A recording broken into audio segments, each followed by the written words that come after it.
അങ്ങനെ ഒടുവിൽ നമ്മുടെ രേണു ചേച്ചിയുടെ കമ്പി ചാറ്റും പുറത്തു വന്നിരിക്കുകയാണ് സുഹൃത്തുക്കളെ. ചാറ്റ് ഇവിടെ ഞാൻ സൈഡിൽ കൊടുക്കാം. ഞാൻ വാട്സാപ്പിൽ നിനക്കൊരു വീഡിയോ അയച്ചിട്ടുണ്ട്.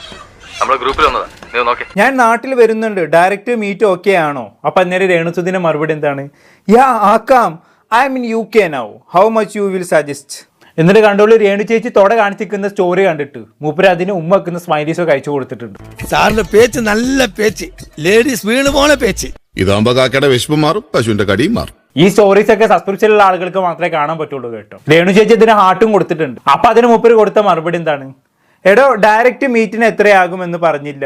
ഉഫ്. അപ്പൊ അതിന് രേണു ചേച്ചിയുടെ മറുപടി ഒക്കെ നിങ്ങള് പ്ലീസ് കോണ്ടാക്ട് മൈ മാനേജർ എന്നൊക്കെ. ഓ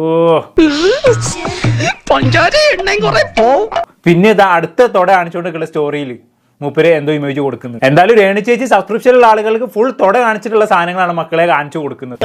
ആള് സ്റ്റാറാട്ടാ ഈ ഒറ്റ സംഭവത്തോടുകൂടെ. ഏതോ ഒരു ഞെരുമ്പേര് നേരിട്ട് കാണാൻ പറ്റുമോ എന്ന് രേണു സുധിയോട് ചോദിക്കുന്നു. റേറ്റ് എത്രയാണെന്ന് ചോദിക്കുന്നു. അപ്പൊ രേണു പറയുന്നു മാനേജറെ കോൺടാക്ട് ചെയ്തോളാൻ, ഡയറക്റ്റ് ഡീലില്ല. മാനേജർ വഴിയാണ് കച്ചവടം ഉറപ്പിക്കുന്നത്.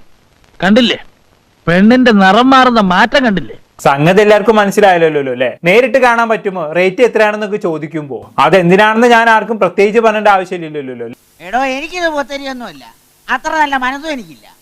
വഴിയാൻ വേണ്ട കണ്ട വഴിവിട്ട് എന്ത് പ്രവർത്തിയും ഞാൻ ചെയ്യും, അത് രഹസ്യമായിട്ടാണെന്ന് മാത്രം. എന്തായാലും ഈ ഒരു തറ ലെവലിലേക്ക് രേണു ചേച്ചി പോകുമെന്ന് ഞാൻ വിചാരിച്ചിരുന്നില്ല. സംഗതി ഓൺലൈൻ വഴി ശരീര വിൽപ്പന തകൃതിയായി നടക്കുന്നുണ്ടെങ്കിലും അതൊരു മാംസ കച്ചവടത്തിലേക്ക് എത്തുമെന്ന് ഞാൻ കരുതിയിരുന്നില്ല. എല്ലാം കൂടി പുറത്തു വിട്ട പിന്നെ രേണു ചേച്ചിനെ എടുക്കാനുണ്ടാവില്ല മക്കളെ. യൂറോപ്യൻ രാജ്യങ്ങളിലൊക്കെ നിസ്സാര സംഭവം അത്. എന്തായാലും നാക്കല്ലേ വായി കിടക്കണേ, അതിനെ നമുക്ക് നേരിടാം.